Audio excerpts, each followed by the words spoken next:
Na-explain ba sa inyo kung ano bang dahilan kung bakit kayo tinanggal doon sa destino nyo? Tinanong po namin yung coordinator namin, hindi na daw po nagbabayad yung client namin doon sa agency namin. Ito bang huling sahod ninyo? Gaano katagal na itong delay? Bali, isang cut-off po. Parang 2 linggo ang kulang sa inyo. Opo. So dahil di na nagbabayad sa kanila, pinull out na kayo. Pinull out po kami. Ang sinasabi lang na kanina, isang cut-off na po, yung hindi po nabayad. Yes, correct. So, hindi po ako. So, ibig pong sabihin, may paglabag na po doon sa kanilang agency. Mahirap naman yung nagsahod na, sumahod na, pagkatapos hindi pa nababayaran, ibang usapan yan. Na-explain ba sa inyo kung ano bang dahilan kung bakit kayo tinanggal doon sa destino nyo? Bali, may nagsabi lang po sa amin na pupull out na daw po ng kinabukasan. Then, tinanong po namin yung coordinator namin, hindi na daw po nagbabayad yung client namin doon sa agency namin. Ito bang huling sahod ninyo? Gaano katagal na itong delay? Bali, isang cut-off po. Parang 2 linggo ang kulang sa inyo na hindi pa naibibigay. Tama? Yes po. So tinanggal na kayo. Yes po. Binigyan ba kayo ng clearance? Wala po, sir. Yung agency ninyo ngayon, bakit nahihirapan ibigay yung huling sahod ninyo? Yung client daw po kasi, hindi pa po nagbabayad sa kanila.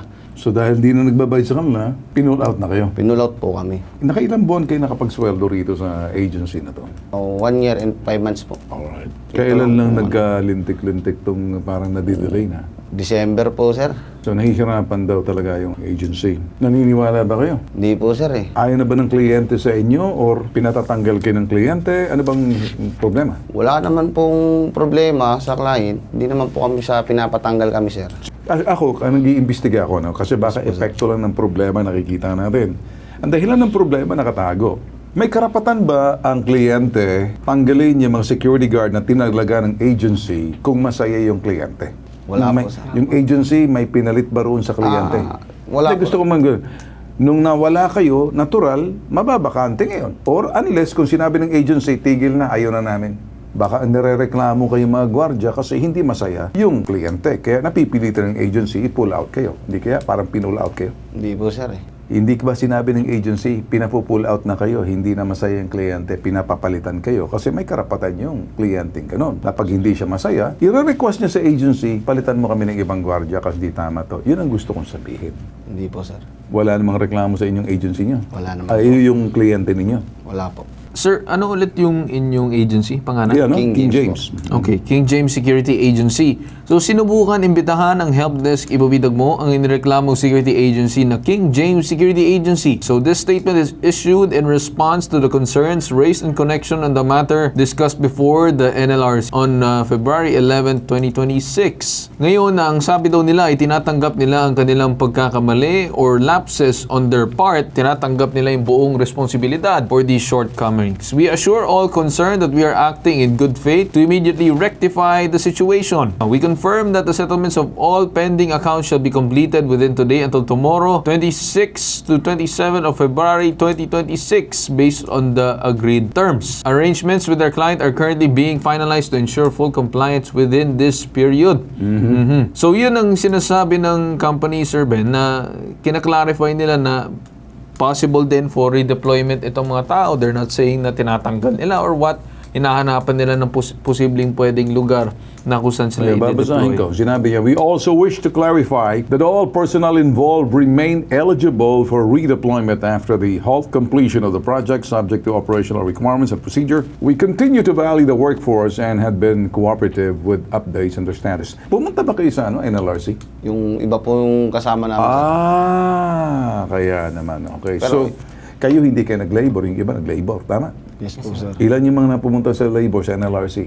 Hindi po rin namin Hindi sure, nyo sir. alam. So, dalawa lang kayo. Ilan kaya yung mga ilan? 50? 30? Ayun na sir, lahat po yan. Kausapin na natin ngayon yung Senior Labor and Employment Officer ng Labor Standard Unit ng Department of Labor and Employment NCR, si Maureen Rondain. Ma'am, ano pong masasabi ng ating Department of Labor and Employment tungkol dito? Sa batas naman po natin, sir, na ang salary ng ating mga manggagawa ay kailangan po maibigay. Particular po sa labor code na kailangan po yung salary nila ay mabayaran at least every 2 weeks or twice a month. Nakaso po sila, ang sinasabi ng kanina, some cut off na po yung hindi po nabayad. Yes, correct. So, hindi po ako. So, ibig pong sabihin, may paglabag na po doon sa kanilang agency. pwede po silang pumunta po dito sa aming opisina at i-assist po namin sila na magpapay sila ng reklamo at ipapatawag din po natin yung kanilang agency. Sige ma'am, nakita na natin. That's okay. Parang it seems na may internal problem din yung agency. At ma'am, sinasabi ng agency willing to settle naman sila. Ang problema, gaano katagal, mahirap naman yung nagsahod na, sumahod na, pagkatapos hindi pa nababayaran. Ibang usapan yan. Di ba ma'am? Opo. So with that said, Ma'am Maureen, maraming salamat po sa inyo. Diretso tayo dito sa Sosya. Si Attorney Colonel Alec Recinto. Magandang umaga sa Attorney Colonel Recinto. Sir, tinitingnan lang po namin kung ano magagawa po ninyo patungkol dito sa, isa sa mga security agency sa ilalim po yan ng Sosya. Willing naman daw ata makipag-settle itong agency. Kaya lang itong mga gwardiya, hindi pa nababayaran isang cut-off, isang kinsenas. Sir, kawawa naman po sir, nakapagtrabaho, nakapagserbisyo. Kung ano man yung sa pagitan ng kliyente at ng agency, hindi na po kami manghihimasok. We're only after dito sa welfare nitong mga security guard na lumapit sa atin na tinanggal na sila sa trabaho, hindi pa nababayaran. Pwede ho ba sir, tawagan na lang ninyo sir kasi yung talong lisensya nila, sa inyo naman, may magagawa po kayo, yung authority, moral authority, and siguro dito sir, pangalagaan muna dito mga gwardiya natin na makuha yung sweldo. Can you do that sir, na pwede kayong tumawag, pwede kayong manghimasok? Yes sir, Sir Ben. Una po sa lahat, banggitin ko lang po yung nasasaad sa batas natin sa Republic Act 11917.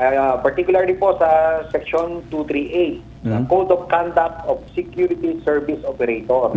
Ito po yung kanilang mga responsibility. Sa paragraph 5 po, they shall pay their guards salaries, wages, and benefits in accordance with rates fixed by law, particularly labor and wage laws. Okay. Kaya po, balikan po sa batas natin. Yes. Kaya kung may ganyan pong reklamo o complaint ng ating mga kasama na security guard, ito po yung agad nating actionan at pwede naman po natin silang tawagan po yung agency at subukan po natin. Okay. At pwede rin naman po nating ipatawag sa opisina kung ano po ba yung nagiging problema ng mga security guard sa kanilang mga agency operator. Okay. Malaking bagay po sir, magagawa po ninyo. Isang tawag lang siguro to remind the agency na may Republic Act. Napakahalaga po, alang-alang doon sa sinasabing welfare and the well-being and the rights of the security guards na hindi po basta-basta ganito. Nakapagserbisyo na naman. Ayaw na po namin kalkaling kung ano naging problema nila. Ang mahalaga po sir, mabayaran muna yung mga gwardiya dahil una sa lahat, ito po yung lumapit sa amin sir. Can you do that sir? Na pwedeng tawagan yun and we'll check on you tomorrow sir? Yes po sir, ating pong tatawagan po ngayon po. Siguro magkatawag po ng natin, we will try to contact po immediately po ang naturing agency, King Cool. James po. Sige sir, maraming salamat sir. Ngayon pa lang, papasalamat po kami but we'll check on you again tomorrow para makita po nating update sir. Thank you so much sir. Ha? Maraming salamat po Sir Ben, anytime po. Yung ginawa natin, iba yung labor, ano? Yes po. Okay. So, baka kasi may iba nagkaso. Pero para sa akin, mas mahalaga, wag na natin muna dalhin doon sa labor. Kung magagawa nitong Sosya, tawagan at paalalahanan itong agency, ang sa Sosya, pwedeng sabihin, bakit hindi niya nababayaran doon? Yes po. Nakasalalay ang kanilang lisensya. Dapat in good faith, kung ikaw binigyan ng lisensya para magtalaga ng mga gwardya sa Campo Crame, sa Sosya, may pananagutan ka. Yes, sir. Yun ang gusto namin gawin. Naintindihan natin? Yes po. So, hindi pa tayo tapos, pero nakuha na natin sa ang Sosya, papasok na rito. Yes, sir. Tingnan muna natin kung ano magagawa ng Sosya, ha? Yes, sir. Okay ba sa inyo? Yes po. Pwede naman kayo maghanap ng ibang sa laki ng katawan mo. Pwede naman ka po sir. Natapos lang po talaga tong problema na to eh. Kasi Okay. Ano bang background mo? May background ka ba sa militar? wala po sir. Wala. Okay, sige.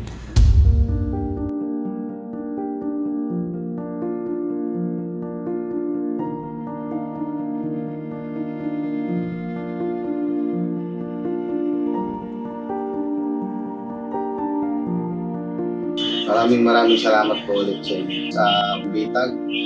Lalong-lalo na po kay Sir Ben at kay Sir Carl para makuha po namin ang makuha ang sahod. Maraming salamat po ulit sa inyo.